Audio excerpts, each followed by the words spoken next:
नमस्कार। कुछ दिन पहले किरण रिजिजू द्वारा राहुल गांधी जी के ऊपर जो पर्सनल अटैक किया हुआ को देखा। एक यूनियन का पार्लियामेंट्री अफेयर मिनिस्टर होने के नाते ऐसा एक अनब शनब पर्सनल अटैक नहीं करना चाहिए था, क्योंकि राहुल गांधी पार्लियामेंट ये leader of opposition and Lok Sabha है, और पार्लियामेंट्री डेमोक्रेसी में ये इस अपोजिशन का ही ड्यूटी होता है कि सिस्टम में जो बैठे हुए, जो सरकार में जो बैठे हुए, उसको सवाल करना है। लेकिन यहाँ देखा गया इंडिया में अभी कुछ सवाल करने से देशद्रोही ये बोलता है, और बीजेपी अभी तक ऑफेंसिव में देखा है मूड में कि वो जनता उनको मौका दे के देश को शासन करने का मौका दिया, लेकिन इन लोग इतना दिन अपोजिशन बैठ के खुद रूलिंग है बोल के मालूम नहीं है। मैं अभी बता देता हूँ बीजेपी के लोगों को, आप लोग रूलिंग में है, देश को शासन आपका पार्टी से चला रहा है, अभी तक आप अपोजिशन जैसा रोल मत कीजिए, आप रूलिंग है, देश को अच्छा से सेवा कीजिए। और किरण रिजिजू एक पार्लियामेंट्री अफेयर्स मिनिस्टर होने के नाते अपोजिशन लीडर को, हर एक दल का नेता को रीच आउट करके अच्छा से पार्लियामेंट को चलाने के लिए ब्रीजिंग करना चाहिए था। लेकिन हर एक नेता का पीछे पड़ा हुआ है और पर्सनल अटैक किया जा रहा है, और ये देखने से अनफॉर्चुनेट लगता है। उसको पार्लियामेंट्री अफेयर्स नहीं बोल के अनपार्लियामेंट्री अफेयर्स मिनिस्टर बना देना चाहिए किरण रिजिजू को। ये एक हम ऑब्जर्व किया है। सेकेंड, अभी हम रिजिजू एम्प्लॉयमेंट का बात करता नहीं है, और हम लोग का Assam Arunachal inter state boundary बात करता ही नहीं है। अभी हाल ही में यहाँ बोगली में काल परसों एविक्शन किया। हमारा रिजिजू, हमारा यहाँ का लोकसभा एमपी, वो कहाँ गया है? वो हमेशा अपना बॉस नरेंद्र मोदी जी जैसा झूठ बोलते रहता है। वो ऐसा नहीं बोलने से अच्छा है। अभी हम लोग अरुणाचल का एम्प्लॉय के लिए बात करना है, और अभी पब्लिक ये जो गवर्नमेंट एम्प्लॉय लोग का ऑल पेंशन स्कीम आवाज़ होता है, उसके लिए बात करना चाहिए। क्वालिटी एजुकेशन के लिए बात करना चाहिए, क्वालिटी हेल्थ डिलीवरेशन के लिए बात करना चाहिए। वो आदमी का पीछे में हिंदू मुस्लिम राहुल सोनिया प्रियंका, उसका पीछे में बात करने से नहीं चलेगा। देश को ये मंदिर मस्जिद से कुछ लेना देना नहीं है। देश को एक अच्छा नेता इसलिए चाहिए कि वो ये जो हिंदू मुस्लिम का पीछे पड़ते रहता है, देश को पोलराइज करके डिवीजन के लिए काम करते रहते हैं। ऐसा करने का वजह है। तो अभी हम लोग का करेंटली अरुणाचल में ईस्ट सियांग डिस्ट्रिक्ट में SUMP का जो सेंसिटिव सब को उधर सर्वे करने के लिए जब जनता ही नहीं मान रहा है, तो उधर का जमीन मालिक नहीं मान रहा है, CRPF पारामिलिट्री फोर्स डिप्यूट करके ज़बरदस्ती किया जा रहा है। ऐसा नहीं करने से अच्छा है। और यहाँ इंटर स्टेट बाउंड्री को रिपीट करता है कि उसको अभी आप लोग पहले सॉल्व कर लिया बोलता है। सॉल्व कर लिया तो अभी एविक्शन क्यों चल रहा है? उसको आप हमारा चीफ मिनिस्टर, हमारा होम मिनिस्टर और Kiren Rijiju being a local MP, उसको असम का काउंटर पार्ट को टेकअप करके ये उसको जल्दी ही सॉल्व करने से ठीक है। और जो जिस घर को एविक्शन किया गवर्नमेंट, उसको गवर्नमेंट का एक्सपेंस में रिकरा कर देने से अच्छा है। और मेरा इसमें एक सुझाव देना चाहता हूँ कि ये इंटर स्टेट बॉर्डर डिस्प्यूट में जो नेगोशिएशन टीम में जो कंसर्न एरिया का CVOs, जैसे कि निसी डोमिनेटेड एरिया में निसी इलाइट सोसाइटी को, और असम तरफ से असम साहित्य सभा, असम बोरो साहित्य सभा और मिसिंग लोग का सबको और इन्वॉल्व करने से ठीक है। और जैसे कि लिकावाली एरिया में गलो वेलफेयर सोसाइटी को, और पासीघाट एरिया में आदिवासी केवंग को, सब नेगोशिएशन में गवर्नमेंट इन लोग को साथ में लेके चलने से ठीक है। क्यों? वो कम्युनिटी बेस्ड ऑर्गेनाइजेशन ही अच्छा से एक रिजल्ट दे सकता है। गवर्नमेंट उनको भी लेके अपना साथ टीम में इन्वॉल्व कराने से ठीक है।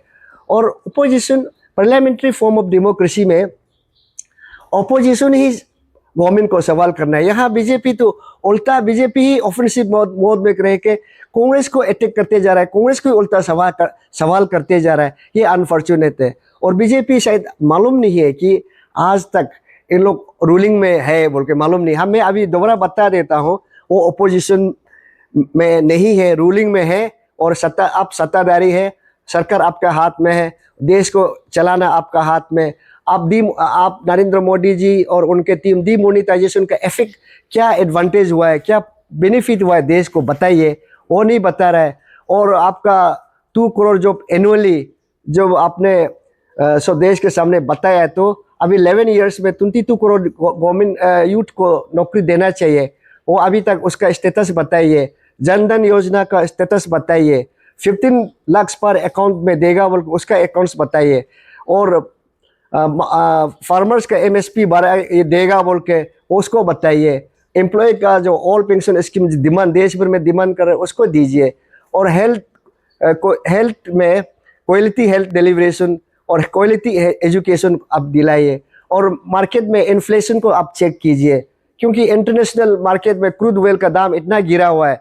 इतना गिरने का बावजूद हम अभी जो पेट्रोल डीजल इतना दाम क्यों हो रहा है, वो सबको बात कीजिए। बात नहीं करके उल्टा लेदर ऑफ अपोजिशन को पर्सनल अटैक करके फायदा नहीं है। हम लेकिन ये समाप्त कर सकता है कि मोदी जी जिस तरह नेहरू को अटैक करता है, क्योंकि मोदी जानता है वो कुछ नहीं कर रहा है, इसलिए नेहरू का छत्र छाया में जो वो पब्लिक का सामने में बैठना दिखाना चाहता है, और उसका जो एग्जिस्टेंस को उसका ये उसको नेहरू का छत्र छाया में उसको दिखा के नेहरू को कंपेयर करके अपने आप को पब्लिक से लिंक करना चाहता है, वो गलत है। जो आज नेहरू को कुछ नहीं किया बोलने वाला आज जो बिक्री कर रहा है, वो नेहरू का बना के रखा हुआ को आप लोग बिक्री कर रहा है।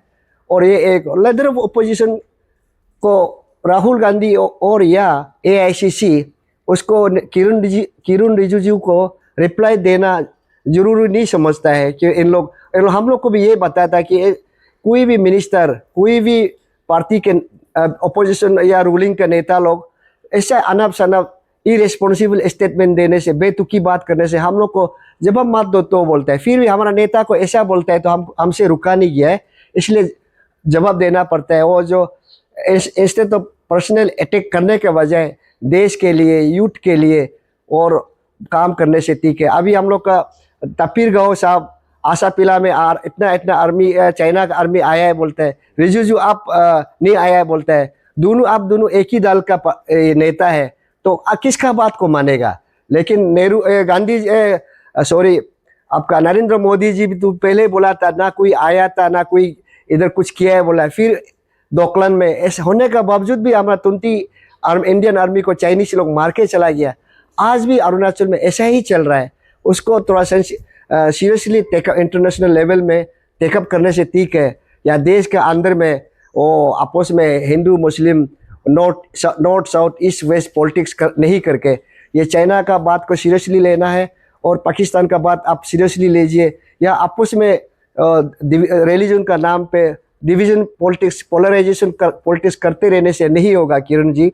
और आपको यह देश के लिए और सच का देश को 21st सेंचुरी में ईच एंड एवरी कॉर्नर से कैसा करके ले जाना है, उसको आप लोग देखना चाहिए। राहुल का पीछे पर्सनल अटैक करते रहने से देश समझ गया है और चलेगा नहीं। और सच का बोलो तो राहुल अभी वोट चोरी, गाड़ी चोर को ये टेकअप कर रहा है। कोने कोने देखा गया तो भारत के कोने कोने में सच का उसको पब्लिक रेस्पॉन्स है, उस रेस्पॉन्स को देख के आप लोग डर गया है। और सच को देखा तो अरुणाचल में भी वोट चोर होता है, वोट कैप्चरिंग होता है, डिफरेंट फॉर्म ऑफ वोट चोर अरुणाचल में होता है। अभी तवांग डिस्ट्रिक्ट में, वेस्ट कामेंग में, कुरुंग कुमे में, करादादी में, ये दापरिजो में सब गवर्नमेंट और हर डिस्ट्रिक्ट में गवर्नमेंट लोग मिसयूज करके, जो गवर्नमेंट मशीनरी को मिसयूज करके ये वोट कैप्चर करता है। वो तो किरण रिजिजू आप भी तो वोट कैप्चर का, वोट चोरी का एक सब्सिडाइज बेनिफिशियरी है, इसके लिए आप डरा हुआ है। आप देखिए, सच का देखो तो कुरुंग कुमे में पूरा गवर्नमेंट अपना मशीनरी को लगा के कैप्चर किया है, कोरादादी में कैप्चर किया है, ईस्ट कामेंग में कैप्चर किया है, वेस्ट कामेंग में कैप्चर किया है, अपर सुबनसिरी में कैप्चर किया है, और तवांग में तो पूरा ईवीएम हमारा कांग्रेस का सिंबल को आप सेलो टेप करके आपका बीजेपी में सिर्फ मारने दिया है, और एक आदमी मारने दिया है। वो आप लोग ही एक सब्सिडाइज बेनिफिशियरी है। ये आप देख के चलने से ठीक है, और आप बोलने से पहले अपना खुद जांच लेने से ठीक है कि आप किस मोड़ पे करा है। आर्टिकल 371H में उसको स्टेट्यूट एक्ट बिल 1986 में जो लाया, उसको उस समय का पुकार अलग था। और ऐसा उस समय में ऐसा अरुणाचल का जो सेंसिटिव नेचर ऑफ स्टेट को देख के, क्योंकि नॉर्थ में चाइना है, वेस्ट में भूटान है, ईस्ट में म्यांमार है, ये इंटरनेशनल एक बाउंड्री में लिंक हुआ सेंसिटिव स्टेट है। तो इसके लिए उस समय में बनाया आर्टिकल 371H को। अभी उसको इतना समय गुजर गया, लगभग 40 साल हो गया, तो अमेंडमेंट करना जरूरी पड़ गया, क्योंकि उस समय का अरुणाचल और आज का अरुणाचल अलग है। तो उस आर्टिकल के मुताबिक ये जल जंगल जमीन जो नेचुरल रिसोर्स है, जो माइंस एंड मिनरल डेवलपमेंट जो देख रहा है, जो नदी है, जो जंगल है, पेड़ पौधे है, झरने पहाड़ है, सब कुछ गवर्नमेंट ऑफ इंडिया तो स्टेट गवर्नर में आता है। और लॉ एंड ऑर्डर को भी गवर्नर ऑफ स्टेट को स्पेशल पावर दिया गया है, उसको अमेंडमेंट करना चाहिए। तो इसका चलते उस उस आर्टिकल का सहारा लेते हुए जो सियांग अपर मल्टीपर्पज प्रोजेक्ट को, जो SUMP को, उधर मिलिट्री यूज करके, फोर्स यूज करके उधर का जो स्टेक होल्डर्स को भी उसको प्रेशर में दबाव में डाल के, प्रेशर में डाल के वो ज़बरदस्ती कर रहा है, उसको अमेंडमेंट करना चाहिए। ऐसा नहीं होगा तो आप देखिए, ये अर्ली 60s में भी चकमा चित्तागांव हिल डिस्ट्रिक्ट में एक इनका भी अपना घर था, अपना ज़मीन था। और ये कप्ताई हाइड्रो प्रोजेक्ट बनाने के बाद उसका 40% जो कल्टिवेबल लैंड पानी के अंदर डूब गया। तो आज चकमा के लोग अभी साउथ ईस्ट एशियन में एक रिफ्यूजी बन के इंटरनेशनल प्रॉब्लम बन रहा है, उसका अरुणाचल भी ऐसा कुछ उसका हिस्सा बन रहा है। तो ऐसा ही अभी SUMP को अच्छा से गवर्नमेंट टेक्टफुली डील नहीं करेगा। जो माइटी सियांग रिवर का लेफ्ट एंड राइट एम्बैंकमेंट में जो बसे हुए लोग हैं, हमारा आदि भाई बहनों लोग, तो चकमा पार्ट 2 हो जाएगा। इसलिए अपना ही ज़मीन में, अपना ही जंगल में, अपना ही जल का सामने में ये उस रिफ्यूजी जैसा स्टेटस होने नहीं देने से ठीक है। उसको गवर्नमेंट सॉफ्टली उसको रिव्यू करके, क्योंकि every approval is subject to amendment, तो with consultation to stakeholders of that locality, तो वो उसको देख के वो आर्टिकल 371H को at par with 371A and G of the constitution उसको बना देने से ठीक है। गवर्नमेंट अभी भी समय है, उसको देख के बनाने से ठीक है। तो ऐसा उसको ही करना है। और ये स्टेट जो भलाई के लिए, फ्यूचर के लिए, उसमें हम लोग को पॉलिटिक्स नहीं करके, उसमें जो हम अपोजिशन लोग एडवाइज करता है, अपोजिशन तो गवर्नमेंट का दुश्मन नहीं है, लेकिन थोड़ा विचार अलग है, way of serving the people वो अलग है। इसलिए अपोजिशन का जो सजेशन को पॉजिटिव क्रिटिक्स मान के गवर्नमेंट चलने से हम लोग तो कंस्ट्रक्टिव अपोजिशन रोल करेगा। अपोजिशन है बोल के अनाप शनाप झूठ बोलते नहीं रहते आज तक, इरेलीवेंट बात नहीं करते। जो अरुणाचल के जो रेलिवेंट है, जो इम्पोर्टेंट है, वो तो कॉम्प्रोमाइज़ नहीं करने से ठीक है। और अभी चाइना में 60,000 मेगावाट बन रहा है, तो उसका काउंटर अभी 11,000 बनाएगा बोलने से वो तो एक लॉजिक नहीं है। उसको ऐसा एक सलाह देने वाला जो साइंटिस्ट या इकोनॉमिस्ट या कोई भी इंटेलेक्चुअल प्रोफेसर को वो दोबारा सोचना चाहिए कि 60,000 मेगावाट को नीचे में 11,000 से कुछ काउंटर करने वाला नहीं है। और हम लोग, और कोई लोग बोलते हैं हम यहाँ डिफेंस पॉइंट ऑफ व्यू के लिए बना रहे हैं बोलता है, लेकिन अभी हम लोग फर्स्ट वर्ल्ड वॉर का हिस्ट्री को पढ़ा है, सेकेंड वर्ल्ड वॉर का हिस्ट्री को पढ़ा है, और चाइना इंडिया वॉर का हिस्ट्री को पढ़ा है 62 का। पाकिस्तान इंडिया होते रहते लड़ाई, और रशिया और यूक्रेन लड़ाई हो रहा है, और इजराइल और ईरान का हो रहा है। उसमें तो हाइड्रो पावर का दाम का किसी भी हाइड्रो पावर किसी भी दाम को और ऐसा वेपन बनाते हुए लड़ाई लड़ते हुए कभी नहीं देखा है। और हाइड्रो पावर एक वेपन नहीं है, एक इकोनॉमिक जो रेवेन्यू जनरेट करने का एक सोर्सेस है, साधन है। इसको इसलिए ये हाइड्रो पावर को और ये डिफेंस पॉइंट ऑफ व्यू को लिंक करके अरुणाचल का जनता को गुमराह नहीं करने से अच्छा है। ये इतना बोल के मैं गवर्नमेंट को पॉजिटिव वे में लेने से ठीक है बोल सोचता है। और बार बार रिपीट करता है कि Assam Arunachal inter state boundary dispute को तो जो दिंदोरा पीत रहा था इलेक्शन से पहले, उसको दोहराए बोलता है, तो कि उसको गवर्नमेंट सीरियसली टेकअप करके तो एविक्शन फर्दर नहीं कराने से ठीक है। यहाँ नहीं घूम के ये हाईएस्ट फोरम में गवर्नमेंट लेवल में असम का काउंटर पार्ट से बचाने से ठीक है।